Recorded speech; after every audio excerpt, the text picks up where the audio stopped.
So, the election!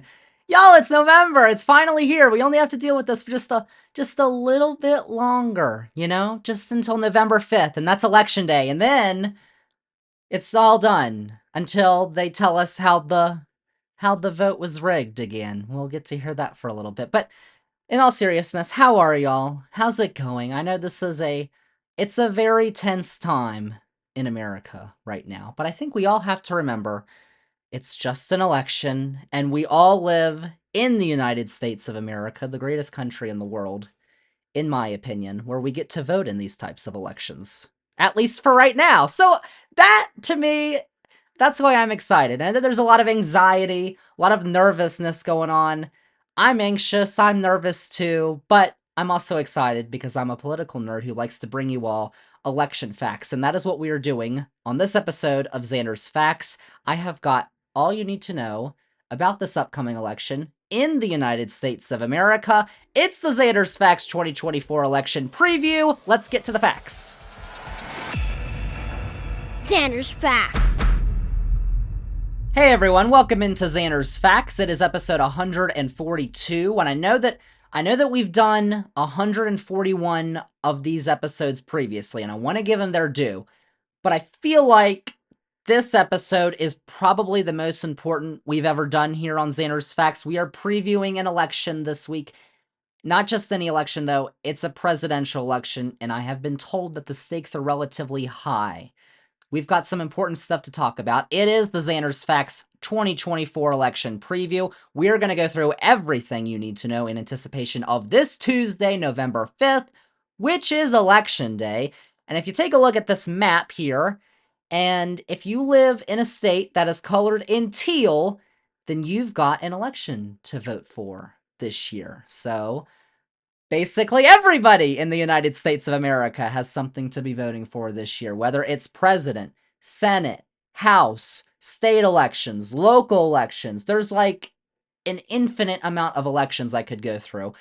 Thankfully, I'm not going to do all that. We've got a lot of things to cover in this election preview, though. First, I'm going to be taking a look at the elections in the House of Representatives, the type ones that are going to decide who controls the House, which you will need to know. Then we're going to take a look at the Senate. There's a couple tight elections in the Senate that could control who is going to control the Senate. And then we're going to cap it off by spreading the major facts that you need to know regarding this year's presidential election. I heard it's a big one. I heard it's consequential. I heard it's, nothing like this has ever happened before. So many terms, phrases to use about this election. I'm going to try and not to use those that have been used verbatim because I'm a little sick of them.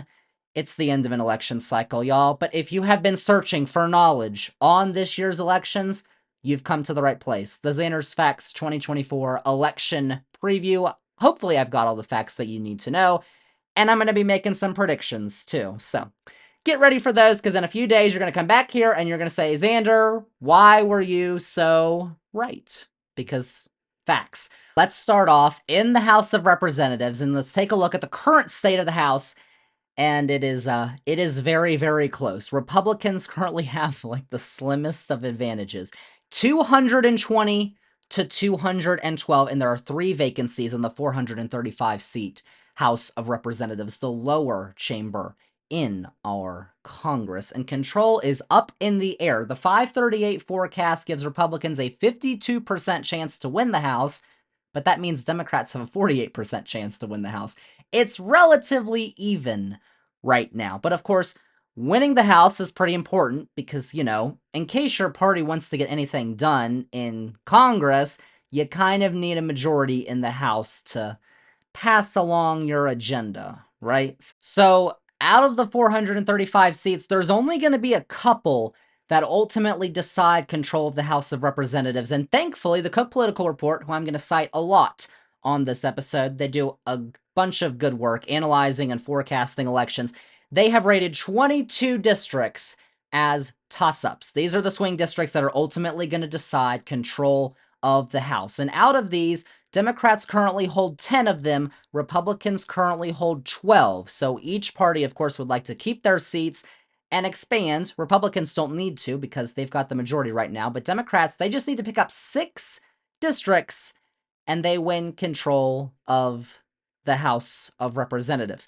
And you've got a couple notable ones here that I'm just going to mention real quick. That first one, Alaska, that is obviously important for Democrats. That's the only House seat in a Republican state, and they've got the candidate to keep it, Mary Peltola. I don't think she's going to lose. She won by 10 points 2 years ago. I think Democrats will probably keep that. And even though Democrats overperformed in the midterms 2 years ago, we're going to talk more about that later, they struggled mightily, especially in House races in two relatively blue states, California and New York. So this year, look for Dems to target these 5 California races and New York's 19th district, as well as the 17th district in New York, which isn't up here because Cook rates as lean Republican. But if they grab those seats, those are relatively close elections.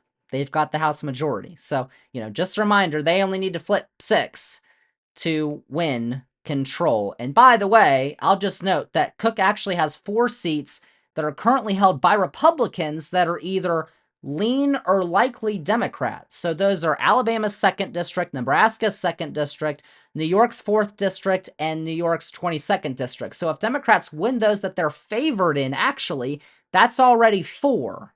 You do have one Democratic held seat, that's Michigan's 7th district, that Cook rates as lean Republican, but 4 versus 1. Democrats already have the early advantage there. If they can flip just a couple toss-ups, they're in a good position, But because we're all going to be watching the results come in on Tuesday night, and it likely isn't going to be a while before we get final results in some of these districts and states, particularly California. California, it can take weeks to actually get results. So it might actually take a little bit, a couple days, for us to realize who's going to win the House if it's close.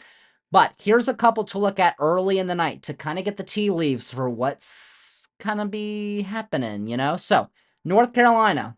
We're going to talk a lot about North Carolina later, but their 1st district is in the northeastern part of the state.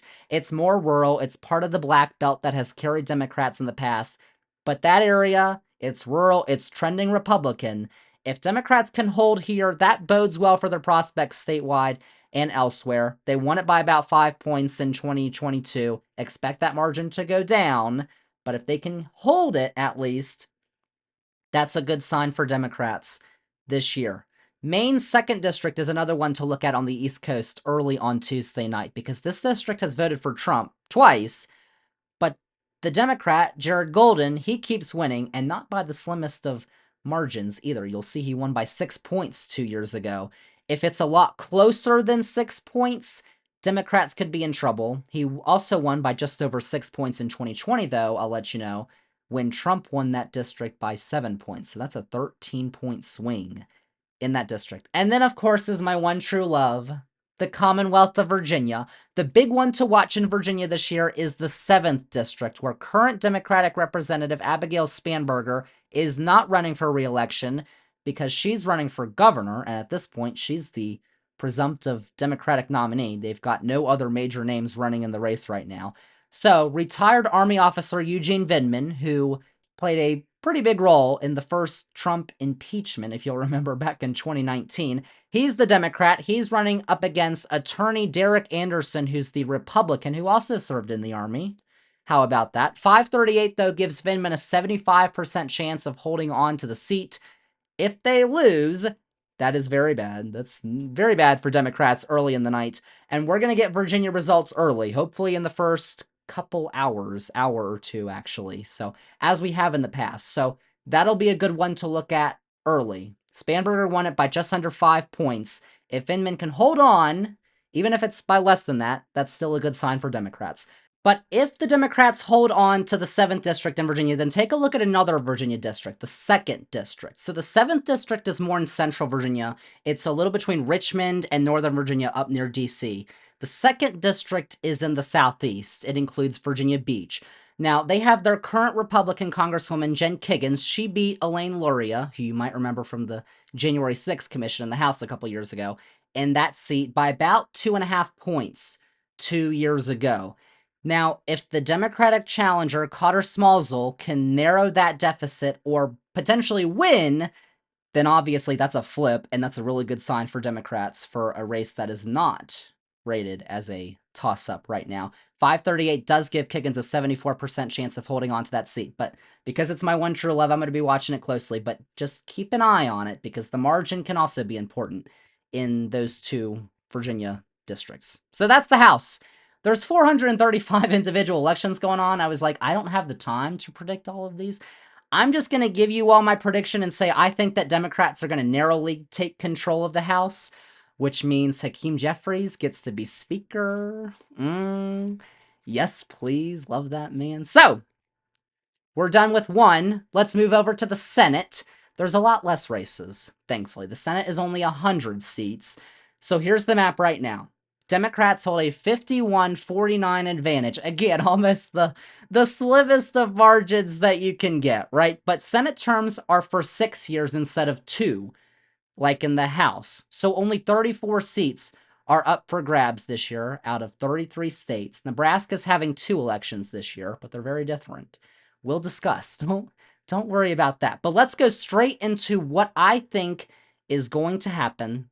Then I'll break down state by state. So, here's the map now, and here's what I think is going to happen after Tuesday night. So, I got it flipping.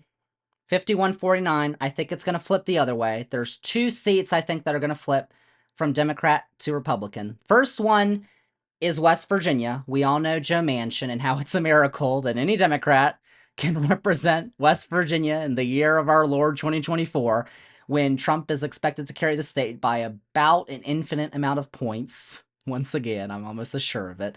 Manchin saw the tea leaves, though. He retired. He's not running, and that is almost assuredly going to allow their current Republican governor, Jim Justice, to win the seat. And Baby Dog, if y'all don't know Baby Dog. And to be honest, I mean, Jim Justice ain't the worst. He ain't the best either, but I guess you'll take the small victories sometimes. I don't know. If Manchin was still in the race, it'd be closer, but I think that Justice would win anyway. He should blow away the Democrat here, so I didn't even make this race its own graphic. I'm sorry, y'all. Then there's Montana. Let's take a look at Montana. Again, another state that is almost assuredly going to vote for Trump by double digits. Again, and a Democrat represents it in the Senate. Jon Tester. Like Joe Manchin, he's almost like this perfect Democratic candidate in the state, but these vibes are not good. It feels like it might be the end. His opponent, Republican Tim Sheehy, is up in almost all of the polls, and it feels like Democrats have almost given up on this race to focus elsewhere. Apparently, the internal numbers are showing that this race is closer than the 5 points that Sheehy leads by. Don't count out Jon Tester. He's won in this state in 2012 and 2018, but he's got a big hill to climb, and even though he can definitely still win, don't be surprised. I'm just telling you right now, don't be surprised if Montana goes blue in the Senate again. I'm going to go the other way because I think that's more likely to happen. So I'm going to say the Republican wins in Montana and in West Virginia, and that flips. The other Senate races that are going on, I do not think will flip. Let's take a look at them, though. Ohio, another GOP state that Democrats are defending in the Senate. So their Democratic Senator, Sherrod Brown, he's in much better shape than Jon Tester, and he actually looks like he can pull off another victory. Republicans have had issues knocking Brown as like this typical normie Dem who aligns with the National Party, because Ohio is probably not going to vote for Kamala Harris, right? But Sherrod Brown is a Democrat who supports Kamala Harris, and it looks like Ohio's going to vote in Sherrod Brown again. You know, all the indicators show that a bunch of people who are going to vote for Trump are also going to vote for Sherrod Brown. In a recent poll from the GOP-aligned Trafalgar Group, they're Republican-aligned, showed Brown up by 1 point. That tells you all you need to know about how it's going. And they released it, too. It's going to be closer than that 2018 result, but things are looking good for the Dems here. Maybe not in the POTUS race. We'll talk about that later. But at least in the Senate in Ohio, I think they'll be okay.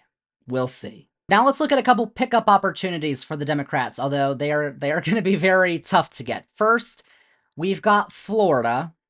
Now, Rick Scott is running again. He beat the incumbent Democrat Bill Nelson 6 years ago by just 0.2%. If I had to guess, I think he's going to win by a little bit more this time. All signs are indicating that Florida has only continued to get more Republican, including in the presidential race, including in party registration numbers, even if he's not going to win by the 20 points that Ron DeSantis won the governor's race by 2 years ago. That was a little bit of an outlier, but it just shows you where Florida is right now. Yeah, I think Rick Scott's going to win. But I do want to draw your attention to something here that is giving Democrats a little bit of hope. Democrats have not written off Florida just yet because of this map right here. So this is a map of all the states that are holding referendums on abortion this year. The big reason that Democrats overperformed in the midterms 2 years ago, abortion. And Florida is going to be asking its voters whether the state should allow abortions up until fetal viability. That's about 24 weeks of pregnancy, which is what the law was in the state before Roe v. Wade got overturned. And now abortions are restricted at about 6 weeks. And a lot of women don't even know that they're pregnant at 6 weeks. But the referendum needs 60% of the vote to pass. And that could obviously motivate Democrats to show up. I've still got Republicans winning Florida this year, though if it turns out the Democrats do overperform expectations and the polls, you see Scott's ahead by about 4.5% in the polling average. Watch this state. We're going to get Florida results early in the night, so it'll be a good indicator of what type of election we're going to have, I think. The other pickup opportunity for Democrats, I know, y'all, Texas, blue Texas, Blexus, is it finally happening?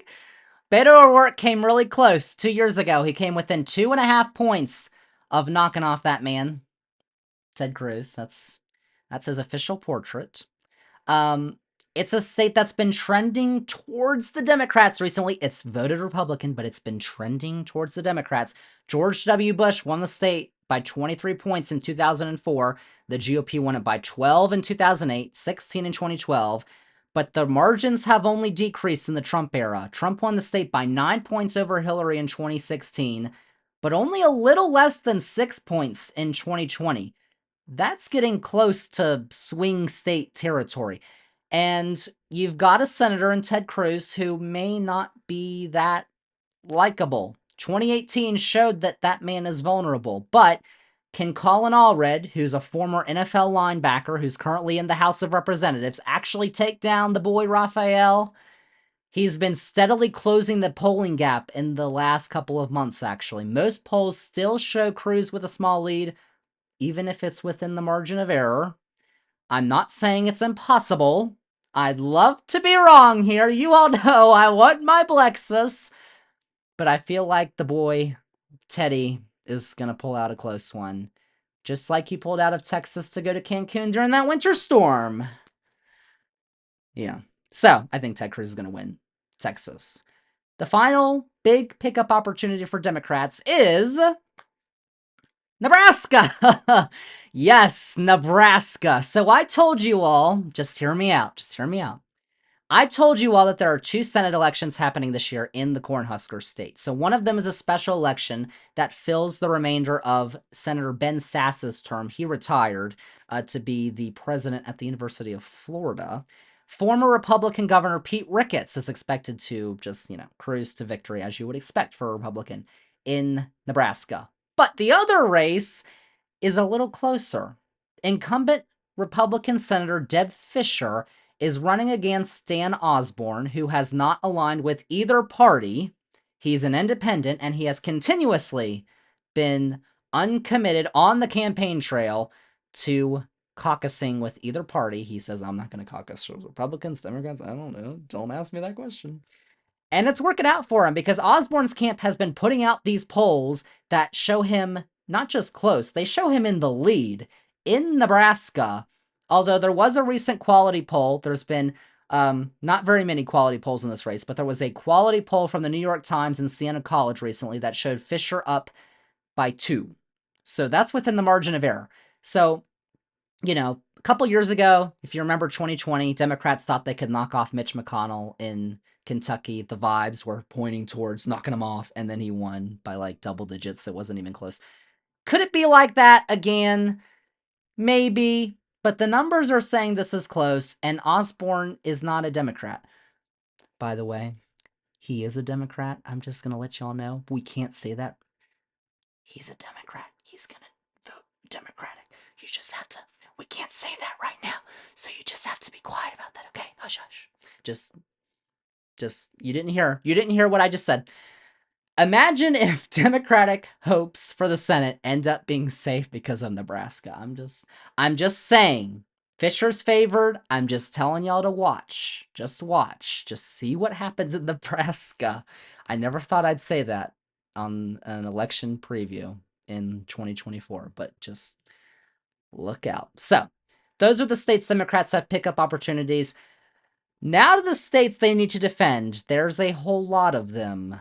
And I think Democrats are going to win all of these, by the way. I'll just let you know. I think they're going to defend them, but some of these are close. So let's start with the 3 blue wall states in the upper Midwest, which are all hosting Senate elections this year.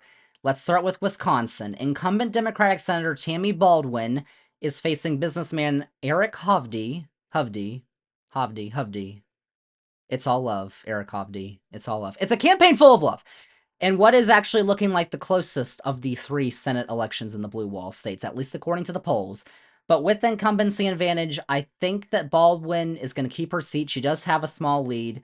She won it 6 years ago by almost 11 points. I don't think that's going to happen unless she really just destroys those polls. I think she'll still win, though.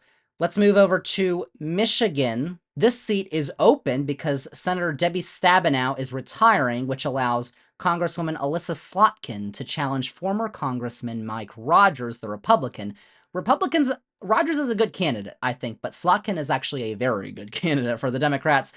She is holding on to a red-leaning House district that's likely going to swing back this year without her. Michigan voted for Democrat Gretchen Whitmer 2 years ago in the governor's race by a 10-point margin, so I don't really see Slotkin losing. She's almost ahead in the polls by almost 4 points.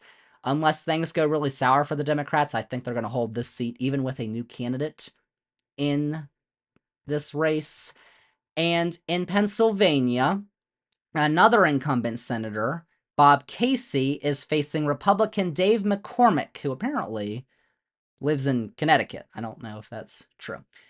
He's not beating the definitive Pennsylvania resident right now, though. Once again, most polls show Casey is in the lead. I'm going to have to go with the Dem. And by the way, I'll just note that 538 is giving Democrats at least a 69% chance to win each of those races. So they're favored. They're close. But I feel like because they're holding them right now, that incumbency advantage, I think, is going to pull all 3 of them over the line for Democrats. But let's move from the Rust Belt to the Sun Belt. Democrats have 2 seats in the southwest of the U.S. that they need to hold. First off, in Nevada, you've got incumbent Senator Jackie Rosen, who in 2018 beat an incumbent Republican, is facing Republican Sam Brown, who served in the Army. That's why he looks like that. So please be respectful. Served our country. Brown ain't a very good candidate. No, he's not very good. Nevada's looking much closer in the presidential race, not the Senate. I think Rosen's going to hold on. 538 gives her an 84% chance of victory. Polls show it's not even that close. And in Arizona, Congressman Ruben Gallego is facing the always delightful Kari Lake. This is not the first election we've had to deal with Kari Lake, who has absolutely mastered the heavenly glow look in her interviews. She looks like she was carried away by angels, which I don't know if that'd be so bad. Lake lost the election 2 years ago to Katie Hobbs, the governor's election. You know, Katie Hobbs's campaign was notorious for basically not doing anything. She didn't campaign, and she still beat Kari Lake. Kari Lake is basically seen as added weight right now for the Republicans, and she's running far behind Trump in the polls in Arizona. Kirsten Sinema is the Democrat who holds the seat. She turned independent. She's not running, thankfully, so I think it's Gallego's race to lose. If he loses to Kari Lake, I don't know. I feel like you might just, say goodbye to the whole party, the Democratic Party, if you lose to Kari Lake. I don't know how you come back from that. 538's got Gallego at an 81% chance to win. I'm going to back him as well. I think the Democrats hold this seat with a better candidate than Kirsten Sinema. And let's just cap off things with yeah, Maryland. I didn't think you'd expect Maryland would be up here. Usually is not that close, but Republicans did get like the best candidate possible. Larry Hogan was the popular two-term Republican governor of Maryland. He's refused to endorse Trump. He says he won't vote for him. He wrote in Ronald Reagan in 2016 and 2020. Okay. He's the Republican nominee. He's facing former Prince George's County executive Angela Also Brooks. Polls are relatively close at the beginning of the race, but Also Brooks has been pulling away as of late. She's going to cruise to victory, but it is likely Democrat according to the Cook Political Report and Larry Sabato's crystal ball, so I did have to add it up here, but I it's probably not going to be close. Angela Also Brooks should hold it for the Democrats. They probably won't win by that 35-point margin, though. So that's the Senate. Just one more look at the current map and my predictions. Again, I've got West Virginia and Montana flipping to the GOP. West Virginia, yeah, I mean, say goodbye. That's done. Montana, though, there's a chance. And if Democrats have a good night, watch for Florida and Texas. It's always every year we hope, and it's like, could it happen? If the Democrats have a good night, who knows? And Nebraska. Watch for Nebraska, I guess. I don't even know how that happens. And if Republicans have a good night, watch for flips in Wisconsin, Michigan, and Pennsylvania. Ohio would probably be the most likely. Then those three, and Nevada and Arizona in the Southwest as well. If Republicans have a really good night, they could get a big Senate majority actually. Which, so now to the one y'all been waiting for. You were like, Xander, please move on. I don't care about the Senate. Don't care about the House. That's okay. You should care, but that's okay. This is the one you care about. I know you do. It's the big one. The presidential election. Just in case you weren't aware, Vice President Kamala Harris is the Democratic nominee. Former President Donald Trump is the Republican nominee. And the campaigns have had a little different messaging things going on in the last couple weeks. This is Kamala Harris at a rally at the Ellipse in Washington, D.C. Apparently 100,000 people were there, which is absolutely insane. And that is the spot where Donald Trump gave his January 6th speech, which is pretty, it kind of means something there. That was a pretty cool sight to see. And then there was this that Donald Trump did on Friday at a rally.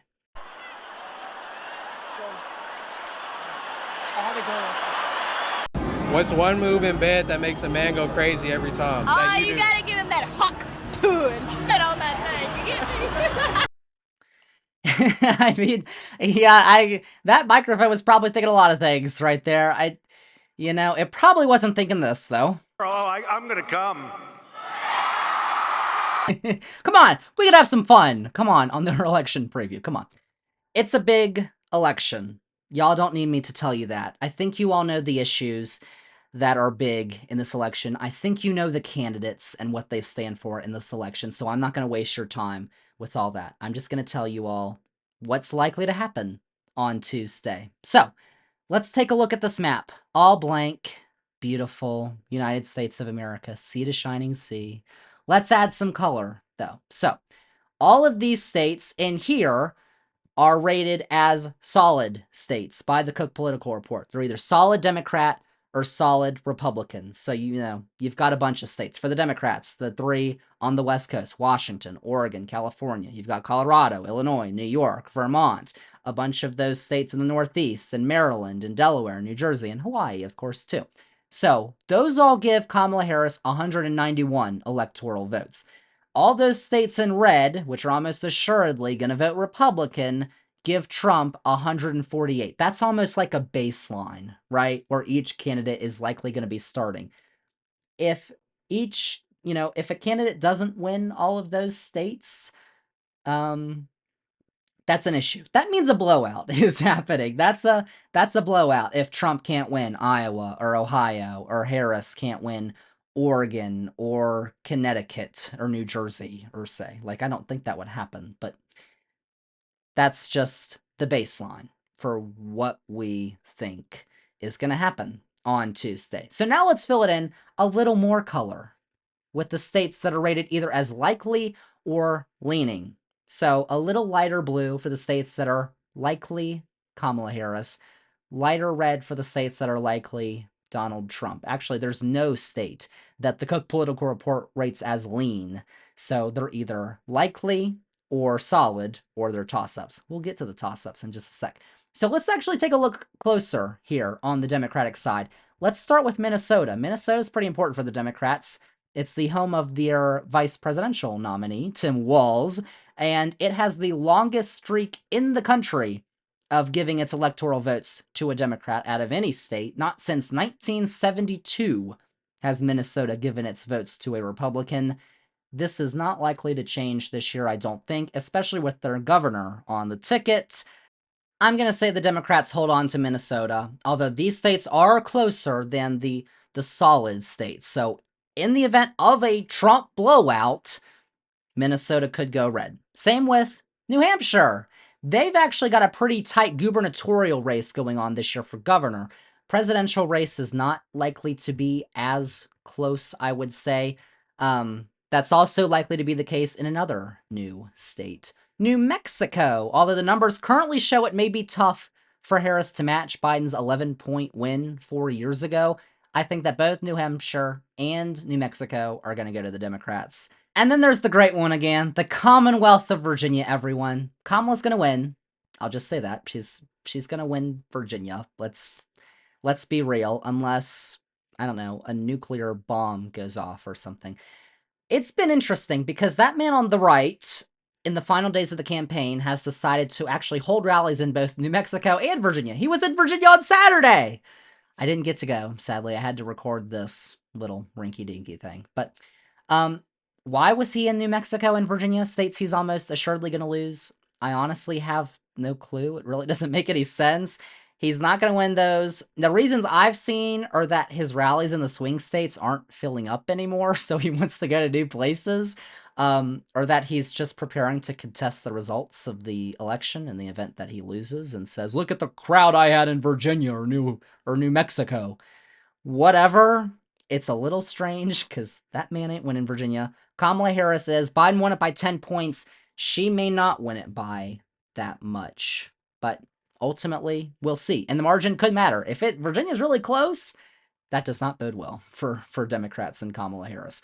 On the Republican side, for likely Republican states, let's start with Florida. Just like in the Senate race, Democrats, they've got a little bit of hope because of that abortion referendum, which they hope is going to push up Dem turnout, especially because it needs 60% to pass, which I think is a little lame, but whatever.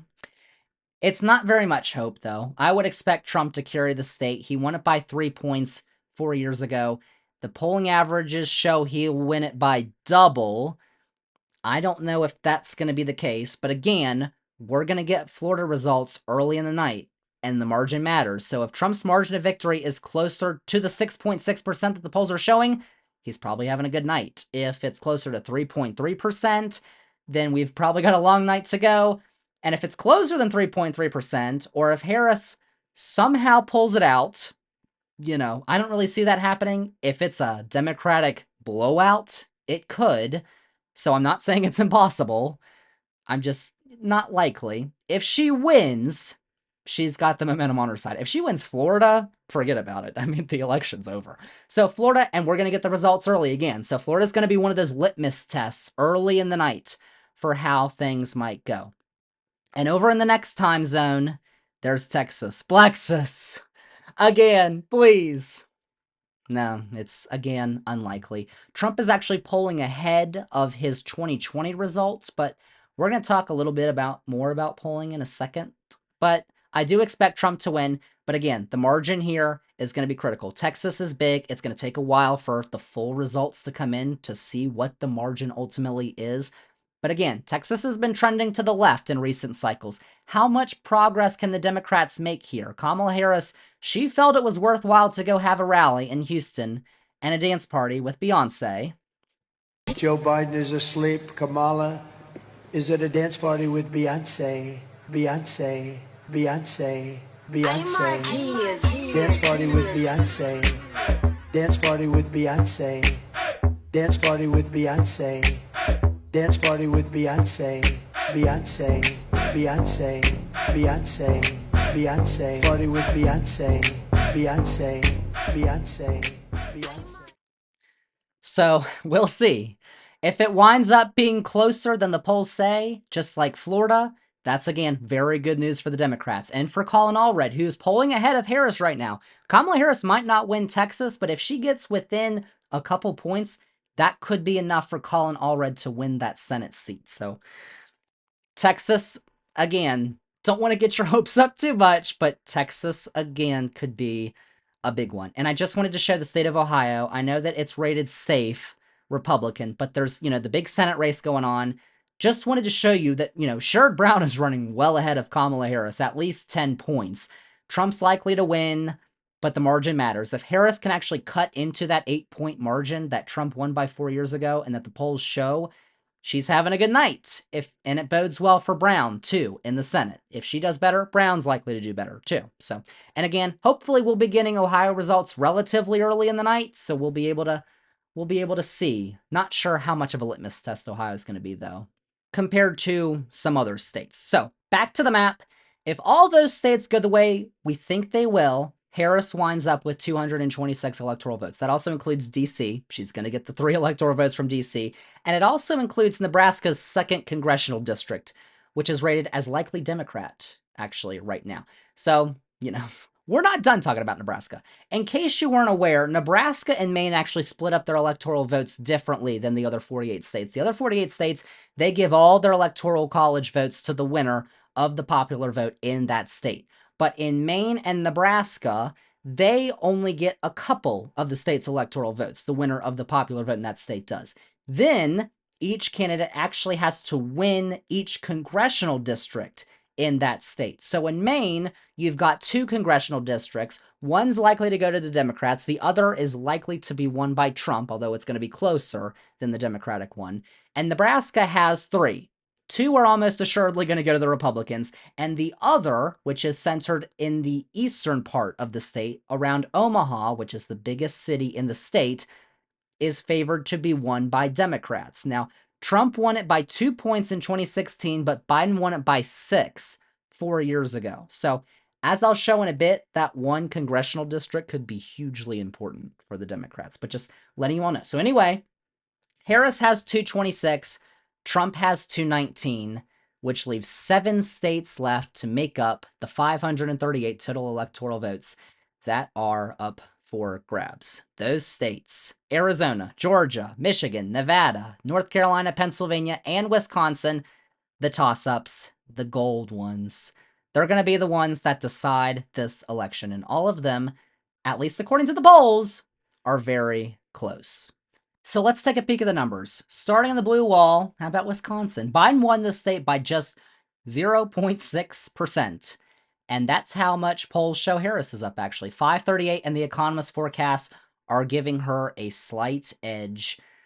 Michigan, similar story. Biden won it by about 3 points, but polls are showing a tighter race. Kamala Harris is still narrowly in front, both in Wisconsin and Michigan. And these are states that she really needs to win. If she doesn't win Wisconsin and Michigan, or either or, she kind of needs both. She's in big trouble. Biden also won Pennsylvania by just over 1 point. And again, it's narrowly close. Trump is actually ahead in the polling averages, but all 3 of these states are well within the margin of error, which in these polls is, either 3 to 7 points. So all 3 of these states, right now, the polls are within the margin of error. It's a statistical tie. It could go either way. And it's a similar story when we move to the Southwest.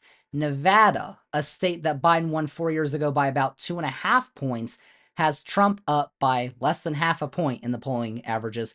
And those forecasts, y'all, they are neck and neck. In Arizona, Biden only won by 0.3%. And the polls are much better for Trump here, 2.4% for the 538 and the Silver Bulletin polling averages.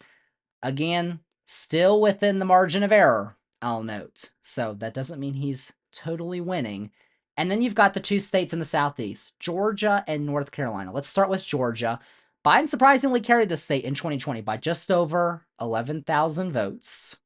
Look, all I want to do is this. I just want to find 11,780 votes, which is one more than we have.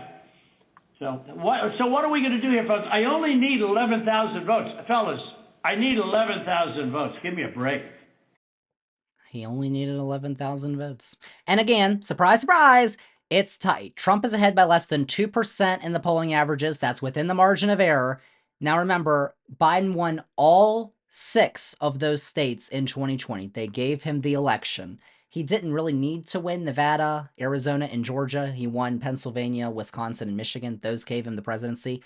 Those were, nice added bonuses because there were some people who were claiming the election was rigged, and it might have been a little easier for them to do that if the result was so close in the Electoral College. But Biden won all 6 of those states in 2020. Now, the only toss-up state right now that Trump won in 2020 is North Carolina. Democrats have not won a presidential race in the Tar Heel state since 2008, but they like their chances this year. Even though the polling shows Trump ahead a little bit, it's within the margin of error. It's actually, the polling has been better in North Carolina than it has been in Georgia for Democrats this year. And there's another factor that I do want to mention that should actually help Democrats in this election. So here's another map of the country, and here are the states that are having gubernatorial elections this year. Those are governors' races. Most of these likely aren't going to be close. I did mention there's a tight race in New Hampshire this year. But you see North Carolina. North Carolina's got an election for governor this year between Democrat Josh Stein and Republican Lieutenant Governor Mark Robinson. They are both running to replace Democrat Roy Cooper, who was term limited and won elections in both 2016 and 2020 when Trump also won the state at the same time, right? So I see y'all looking at that. I see you looking at that graphic at the bottom. Yeah, that is not a typo. Stein is ahead by 15 points in the polling average. And if you've heard of Mark Robinson, you know why that is the case. I wrote about Robinson actually in one of my recent newsletters. You should go check it out, zandersfacts.com.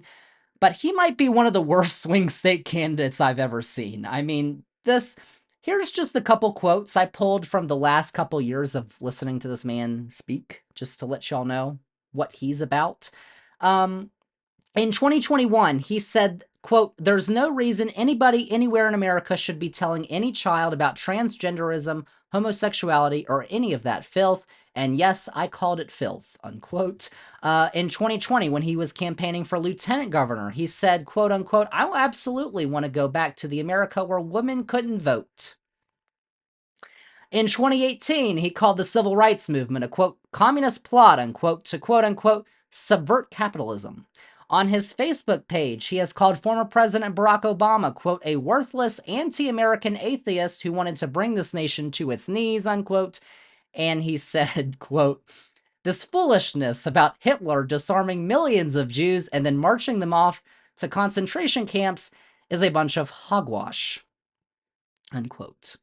And back in September, CNN released this report that showed Robinson used a porn site a while back. And while he was on there, he wrote messages where he called himself a black Nazi, a perv who likes watching tranny on girl porn. And he said, quote, "I'm not in the KKK. They don't let blacks join. If I was in the KKK, I would have called him Martin Luther Coon," unquote, referring to Martin Luther King Jr. You know him? He also called King on the site a commie bastard, worse than a maggot, and a huckster. So, yeah, that's the GOP nominee for governor in North Carolina.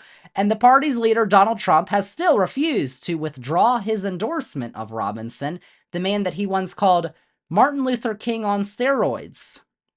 So now you might know why he's losing so terribly to the Democrat. But here's the thing I really don't understand. And I know we have ticket splitting that happens all across the country when, people vote for both Democrats and Republicans on the same ballot. It's going to happen in Ohio. It's going to happen in Montana. It's going to help the Democrats in those Senate races. But you're telling me Josh Stein is going to win the governor's race by 15 points and Trump is going to win the presidential race in North Carolina. Those two are going to happen at the same time. It doesn't make sense. I know Roy Cooper won North Carolina at the same time Trump did in those governor's races, but he won it by just a couple points. It wasn't 15. And split ticketing isn't as popular as it once was before. Like, we're in an era of hyper-partisanship, right? So, this would be a massive aversion from the mean. So one of those two numbers has got to be wrong, right? And, I don't think Stein is going to win by 15 points. He could. I mean, Mark Robinson is awful. He is horrible. But I also think that the POTUS polling numbers are actually more off. Let me explain. Let's go back to the map. We've got 7 states here that are rated as toss-ups. All of them are polling within 3 points on average. That is within the margin of error. I'm a little skeptical that that is actually the case, though.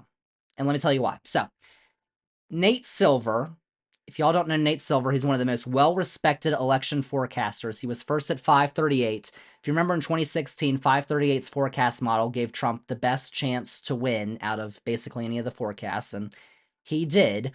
He's got a track record that backs up his analysis. I hold it in high regard. A bunch of people who follow politics do. He left 538 last year on ABC News, though, and he started his own Substack site, which is the Silver Bulletin, whose polling averages I've included in my POTUS graphics in case you haven't been paying attention. Or you're listening to this podcast. And other, if you are, that's cool. You can also watch on YouTube and Zander'sFacts.com. Just wanted to let you all know. Silver recently wrote an article, though, that was titled, "There's More Herding in Swing State Polls Than at a Sheep Farm in the Scottish Highlands," with the subheading, "Some pollsters aren't telling you what their data really says." So in this article, Silver explains that out of the 249 polls featuring the 7 toss-up states that were released in October that he placed into the Silver Bulletin polling average, 78% of them had Trump and Harris within 2.5 points of each other, which is a statistical tie. Now, Silver writes, quote, "That's way more than you should get in theory, even if the candidates are exactly tied in all 7 states, which they almost certainly aren't," unquote. So Silver used the margin of error formula, I'm in a statistics class right now, but that is way above my pay grade, to calculate how many of these polls should be within the 2.5 point margin, right?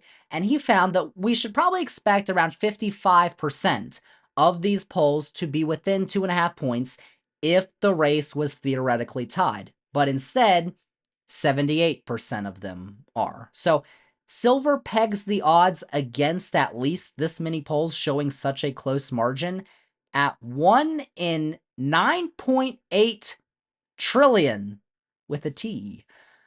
So what's going on? One theory I've got, and actually Silver explains this in the article, so it's not like me just riffing, is that select pollsters are herding. So Silver explains herding as, quote, "the tendency of some polling firms to move with the flock by file drawing or not publishing results that don't match the consensus or torturing their turnout models until they do," unquote. Now, some pollsters, like the New York Times and those that are well respected, don't do this. But there's a lot of polls that go into the averages that do. But why would they be doing this? That doesn't make any sense. Well, the pollsters obviously don't want to be blamed for another polling error. If you take a look at this graphic from the New York Times, which shows the polling errors for presidential elections in the past, of course, with the caveat that this is for national polls, 2020 was a really bad year. The result was almost 4 points to the right of the polling average. But one example where the polls were way off in 2020 was Wisconsin. The final polling average showed Biden ahead of Trump by over 8 points. And as y'all saw, he won that state by less than 1%. Now, out of the 36 Wisconsin polls that were included in the Silver Bulletin average that came out in October, 33 of them, or 92% of them, were within 2.5 points. In a theoretical tied race, only 19 or 52% of them would be within that margin. So the odds of 92% of polls being within that margin are 1 in 2.8 million. But then if you look at a state like New Hampshire, for instance, New Hampshire, Kamala Harris is likely going to win. The state has not definitely received as much attention nationally in the presidential race. Trump and Harris are going to Wisconsin. They're not going to New Hampshire for rallies. Even Trump's not. He's going to New Mexico. He's not going to New Hampshire. There is no herding going on in New Hampshire. In the past month, you've got results like Trump won by less than 1 point to Harris winning by 20 points. You've had a wide array of results in New Hampshire, even if there hasn't been as much polling going on. And Silver says that, quote, "This increases my concern about another systemic polling error," unquote. But as you saw from that New York Times graphic, polling errors have happened in both directions in the past. But when Trump has been on the ballot, they've always underestimated his support. That's the worry among Democrats right now. In the race that's showing tight polling averages, Democrats are freaking out because the polls were showing it wasn't close in 2020, but it turned out to be. The polls were showing Hillary Clinton winning in 2016. She didn't win. So does that mean it's going to happen again? Absolutely not. Pollsters have been screaming from the rooftops that they think they finally fixed it, that they're not going to underestimate the Trump vote. Of course, that could mean an inverse may happen. 2 years ago in the midterms, there was a polling error in favor of the Democrats by about 4 points, actually. So recently, it's happened both ways. Now, if that polling error resurfaces this year, the 2022 one, Kamala's got it in the bag. I mean, at that point, she's competing in Texas and Florida. If there's a polling error in favor of Trump like we saw in 2020, though, he's got it in the bag, y'all. But just because we saw a polling error in 2020 and one that was somewhat less pronounced in 2016 or one in 2022 doesn't mean the same thing is going to happen again in 2024. Especially, pollsters have altered their methodology in an attempt to fix that error that they saw in 2020. So, all that to say, what do the polls and how you should interpret the polls say? I don't know. It's anybody's game. I'm kind of like, what do I do? Like, who's going to win? Because these are what the polls are saying, but is that actually the case for what's going on? What's going to happen on Tuesday night? So, there's obviously some other factors we can take a look at as well. Factors that I think are actually decent to take a look at. So even if they don't always say this is who's going to win. Special elections, congressional elections that take place in between the two election cycles. So any congressional elections that have taken place between the midterms in 2022 and now, basically the general election, those are often looked at as a decent indicator, although more so for the results of congressional elections, actually. But The Economist came out with an article back in September that was titled, "Recent Special Elections Bode Well for Democrats." So, what The Economist found was that the party performing best in special elections in the 17 House of Representatives election cycles since 1990 went on to win the popular vote 13 times. Only 4 times did they not. In 2020, when Democrats got over 51% of the popular vote, The Economist calculated that Democratic special election results, compared with benchmark percentage points, was just under 5%. 2 years ago, when Democrats only got less than 50% in the popular vote, that number was less than 1%. For this election cycle, it's 3.3%. So that's a positive sign for Democrats. But again, it's just one metric. Another one may seem a little out there. Bear with me. History says the opposite. Is the results of the Washington State primary system. Let me explain. Washington State uses a jungle primary system for their primary elections. So that means that Democrats and Republicans are actually put on the same ballot together for the primary elections for House races, right? So there's no separate Democratic primary, there's no separate Republican primary, there's just one primary together. In this system, the top 2 vote getters, regardless of party, advance to the general election in November. So in 2016, the House popular vote in those Washington primaries gave Democrats a 15.6-point advantage in the state, which you would say, yeah, that makes sense. Washington's a blue state. That ultimately translated to Republicans winning the House popular vote by 1.6 points in the general election. In 2018, you remember that was the blue wave year, Democrats had a 20.1 point advantage in the Washington primaries, which turned into a 7.3 point Democratic win in the national general election. So you can kind of see the trend, right? In 2020, Democrats' advantage in Washington was only 14 points, but they won nationally by 2.1. 2 years ago, the advantage was 10.4 for Democrats in Washington, and Republicans won the popular vote by 1.6 nationally. So the number this year is 15.8 points. That's well higher than 2022 and even 2020. So the website Split Ticket actually dove into these numbers a little more to help explain, including looking at how more rural areas voted, right? So their analysis found that if the Washington primary theory holds, Democrats should hold a popular vote advantage of around 3 points in down ballot races. That's better than the 2-point advantage that they held in 2020, according to the metrics. So again, it's just one set of data, but again, it's another positive sign for Democrats. And these are votes that have already happened, right? So just saying. There's also some polling that I'm actually really intrigued by. So let's go back to Nebraska. Last time I'm mentioning Nebraska, I think. I don't know. But it's actually might be really important. Nate Silver actually highlights this in his article about herding I mentioned earlier. There aren't many quality of the polls in Nebraska's 2nd congressional district, but one that was just released a few days ago by the New York Times and Siena College, which is one of the best pollsters we have, has Harris up by 12 over Trump in that Omaha-based district. Again, Biden won that district by 6. And it's represented also by a Republican who is fighting for his electoral life right now in the House. So if Harris is able to improve upon Biden's result, even if it's not by 6 points, in this district that represents Omaha and suburbs of Omaha, what does that say about the election elsewhere? Especially, in suburbs of states like Pennsylvania, Michigan, Wisconsin, Arizona, Georgia. The suburbs in those states are ultimately what's going to decide this election, right? So I know that cherry picking certain polls is probably, a little hypocritical considering what I said earlier about polls and polling errors and how I don't trust the polls.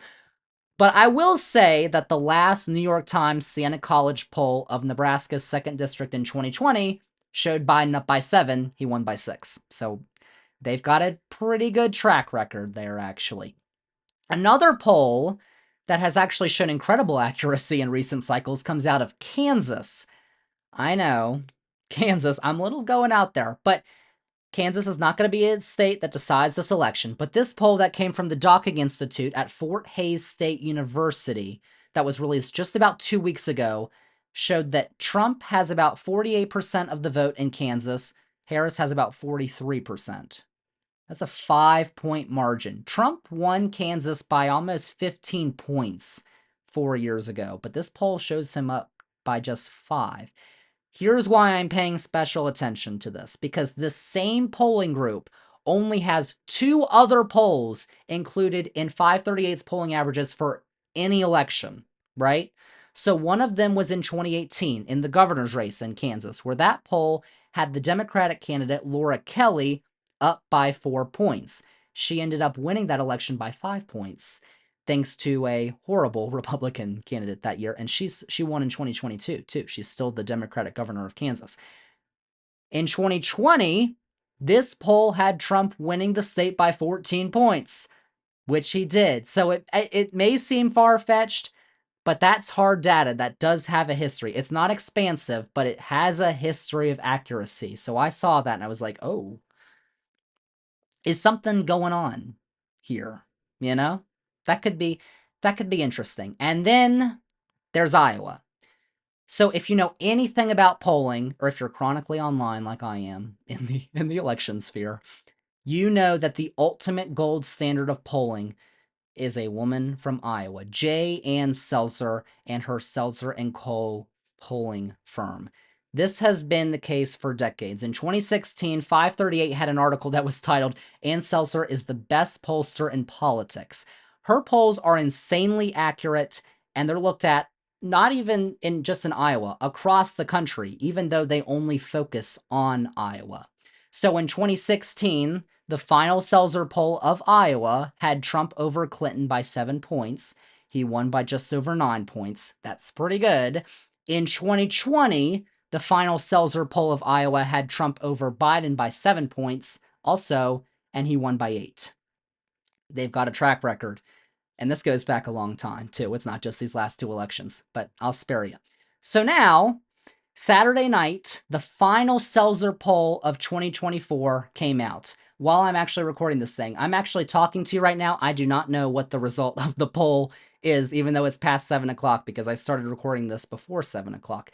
So there was a lot of anticipation surrounding it. Obviously, I was probably going for Trump, but again, the margin matters. So a bunch of the analysis I was seeing, because on Twitter, on election Twitter, this was the big thing. The Seltzer poll is coming out tonight. So a lot of the analysis I was seeing was that if Trump is leading by 6 points or less, that's good news for Harris. If Trump is leading by 7 to 9 points, election's going to be close.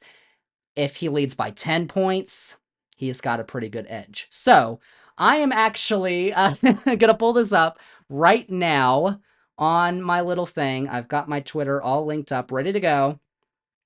And I have not seen this yet. This is real. You're not watching this live, but it's real time for me. So the final Seltzer poll in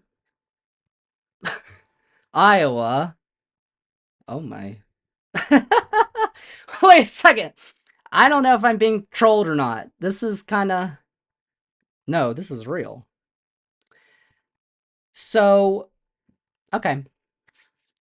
Final Seltzer poll in Iowa. Kamala Harris, 47%. Donald Trump, 44%. So Kamala Harris is winning Iowa by 3 points, according to this poll. I gotta like check. This is not... I'm not being trolled.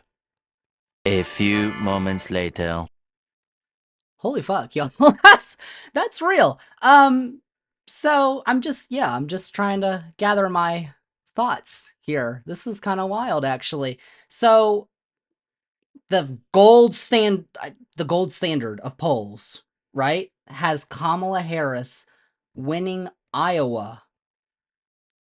That's the safe red state in the map. Yeah, I don't know. So either like every other pollster is wrong or the gold standard is right. I guess we'll see on Tuesday, but that is insane. If you're Kamala Harris right now, oh my God, you're feeling good. Yeah, that's pretty incredible. I don't think anybody thought that Kamala Harris was going to be leading in Iowa. Just, if she wins Iowa, and the same shift happens over a bunch of other states. I mean, she's right there in Ohio. She wins Texas. She wins Florida. And that's 400 almost electoral votes if she wins those 4 that nobody thinks she's going to win. But I don't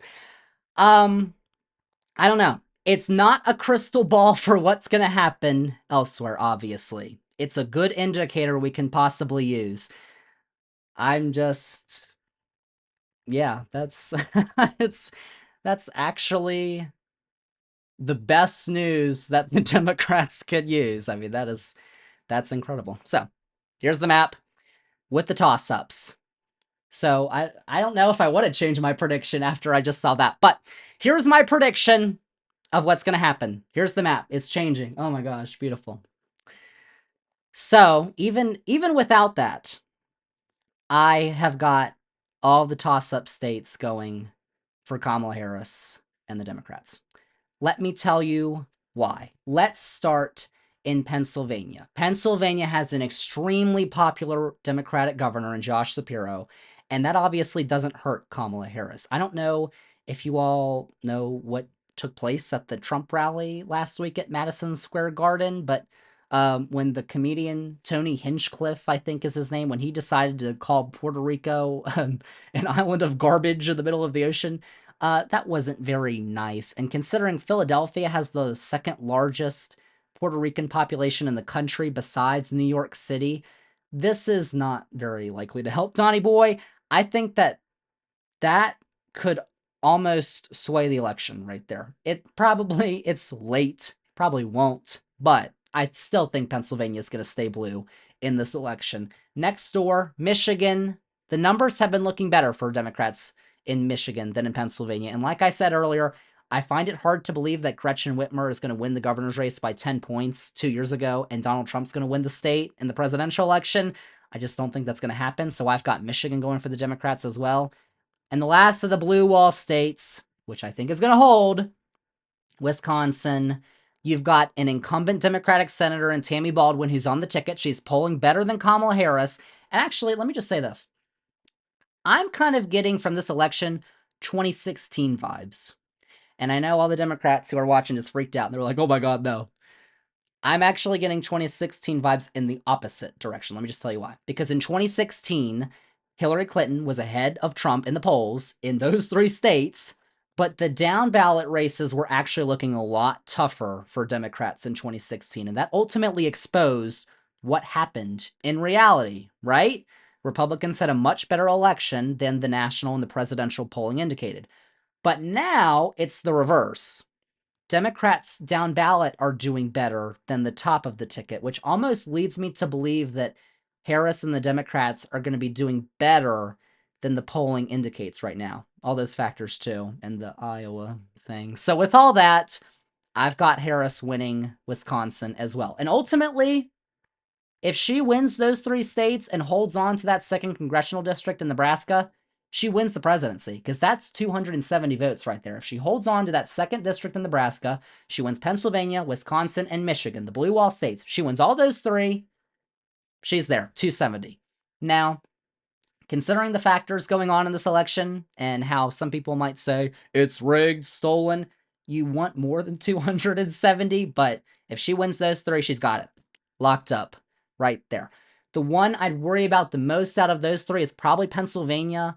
And if you're watching actually on election night, the one thing to look for, especially in a state like Pennsylvania, is the local margins. If you compare countywide results this year to 2020, for instance, that'll probably give you a good indicator of what's ultimately likely to happen. Like, for instance, in Erie County in Pennsylvania, that's at the top northwest of the state. Biden won that county by exactly 1%, or about 1,400 votes. But 4 years earlier, 2016, Trump won it by 2,300 votes, or about 2%.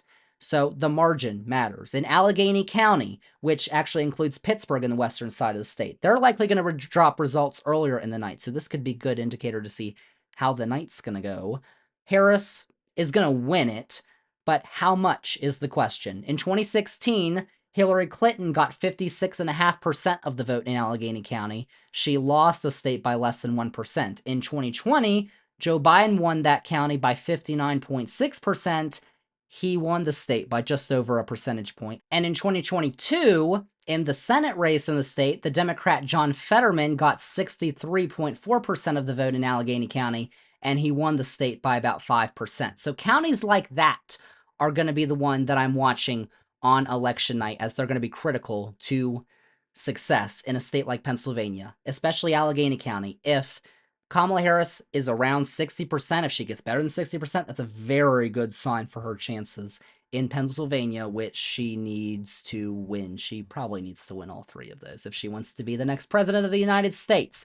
Moving down to the Southwest, though, we've got Arizona. And while out of all the 7 swing states, the numbers look worse for Harris in this state, there's 2 other factors on the ballot that I think are ultimately going to carry her to victory.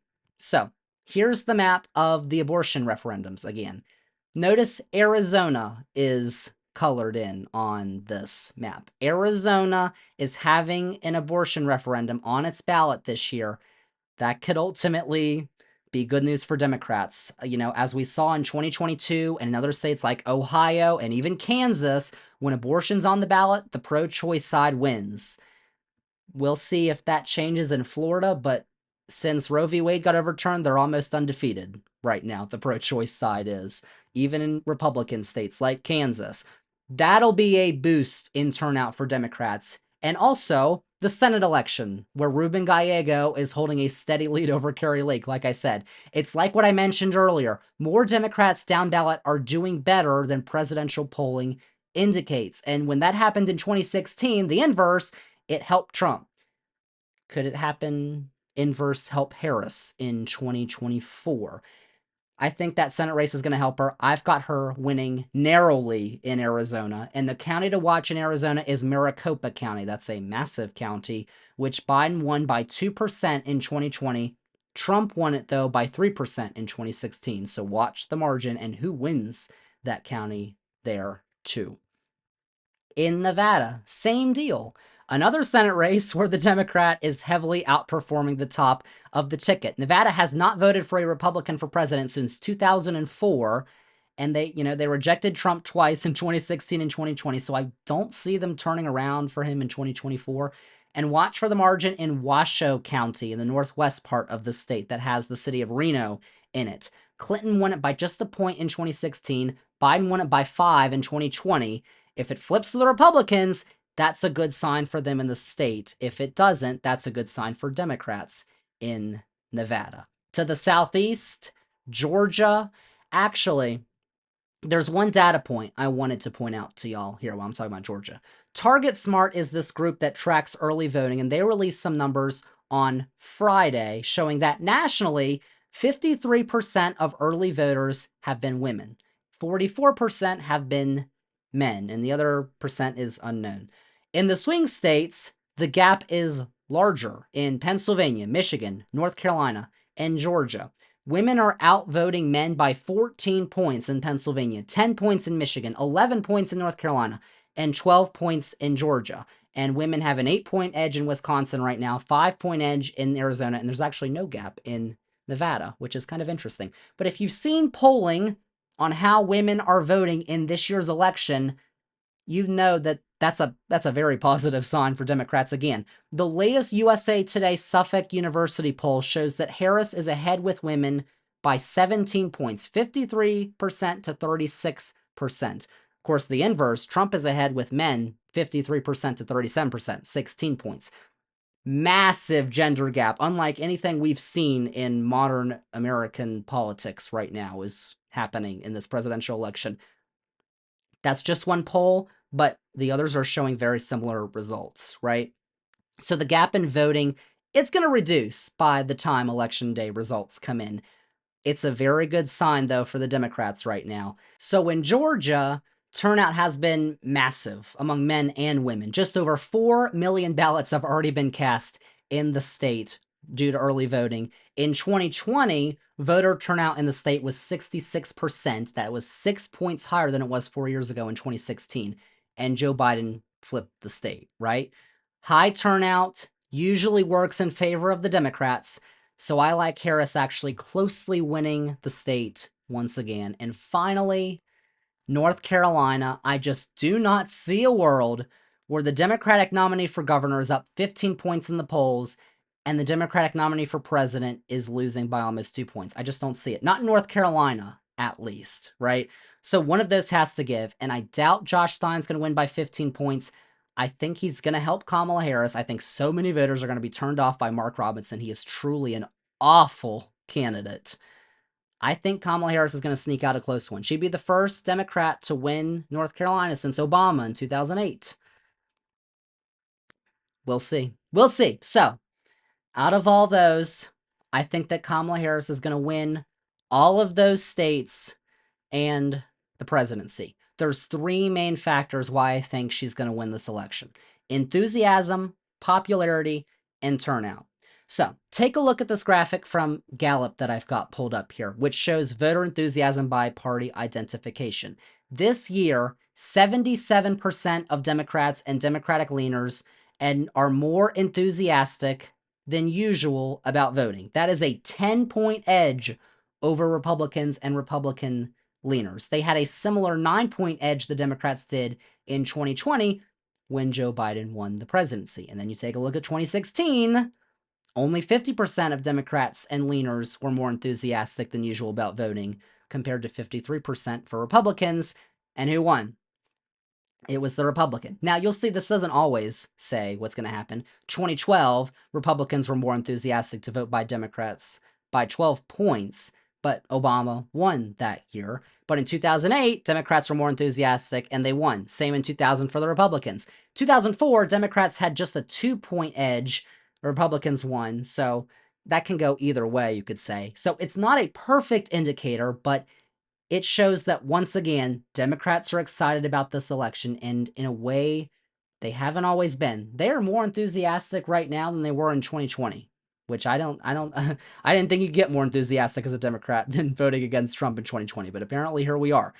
Here's another graphic from Gallup that shows voter enthusiasm changes in this election cycle alone. So back in March, y'all remember Joe Biden was still the Democratic nominee. Democratic enthusiasm was all the way down at 57%. It's now 20 points higher. It's now higher than the Republicans, and the Republicans have only gone up by 7 points.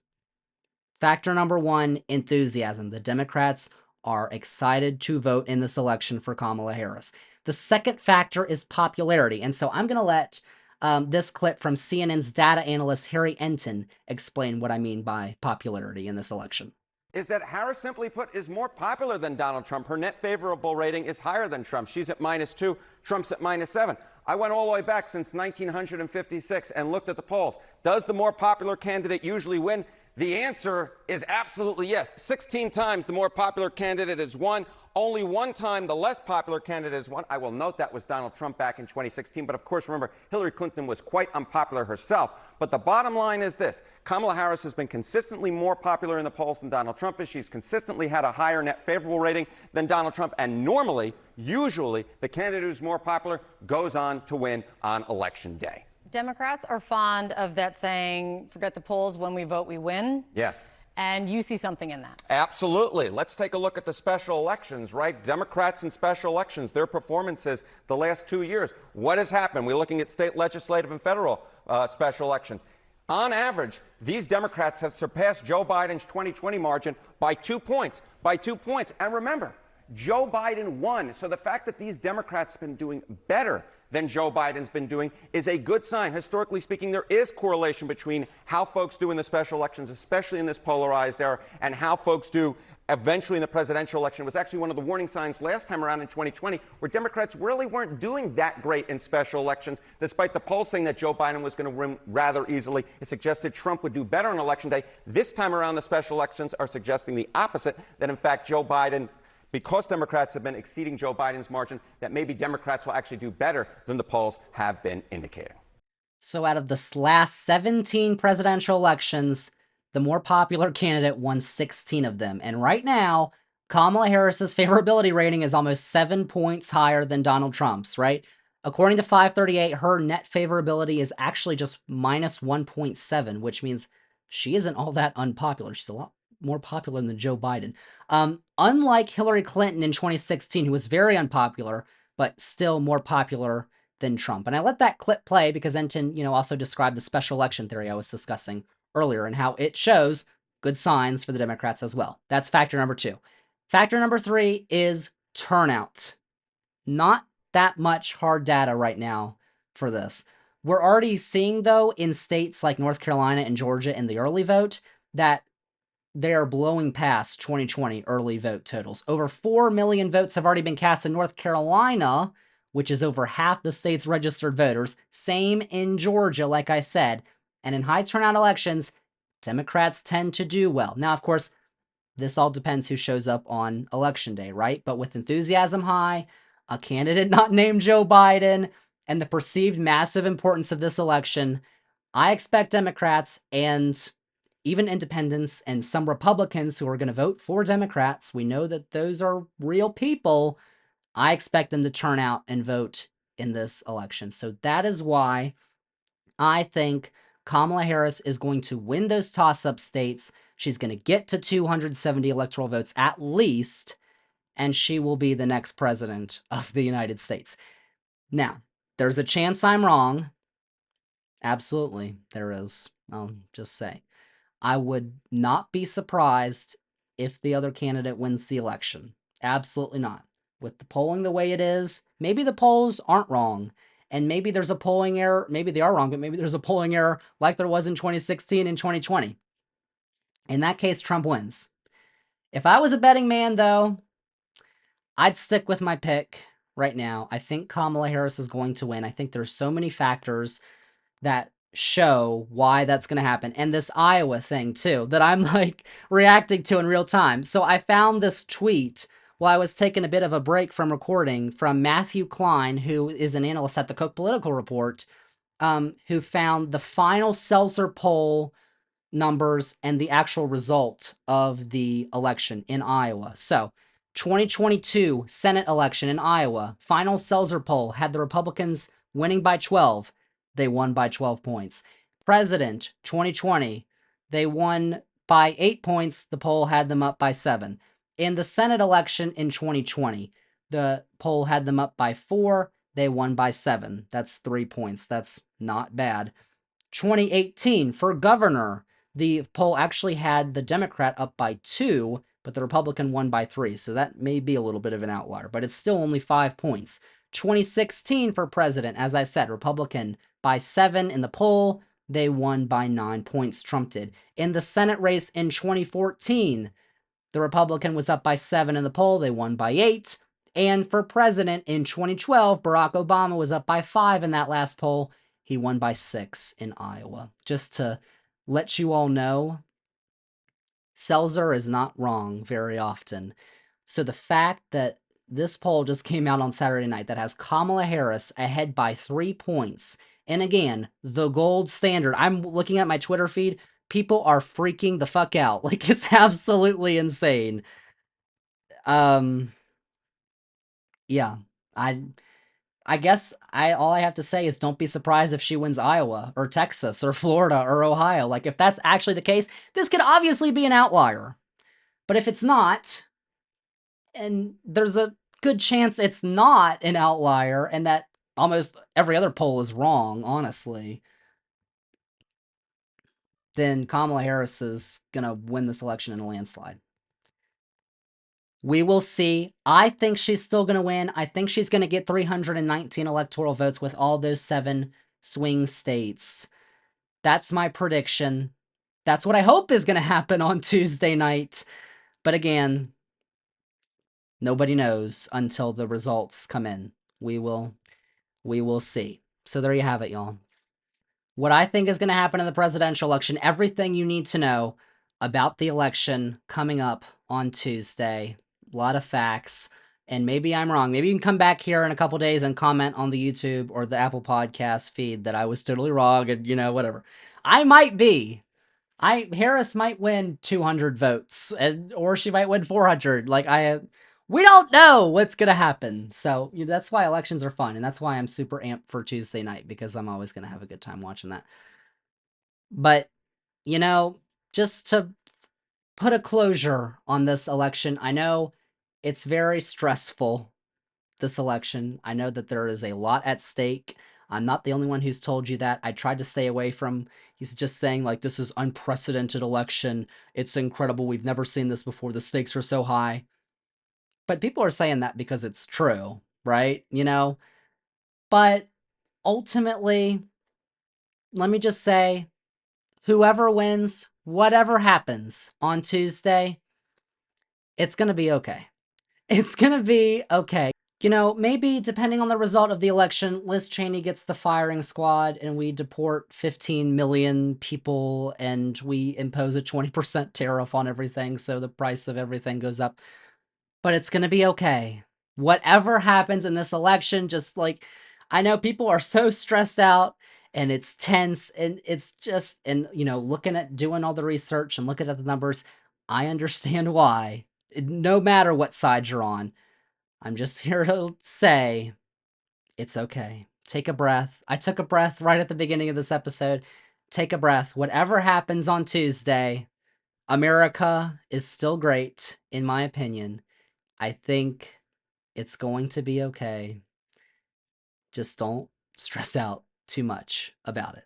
And if Kamala Harris wins, that'd be great, right? That's what we're hoping. That's what we're hoping. Tuesday night. We'll see.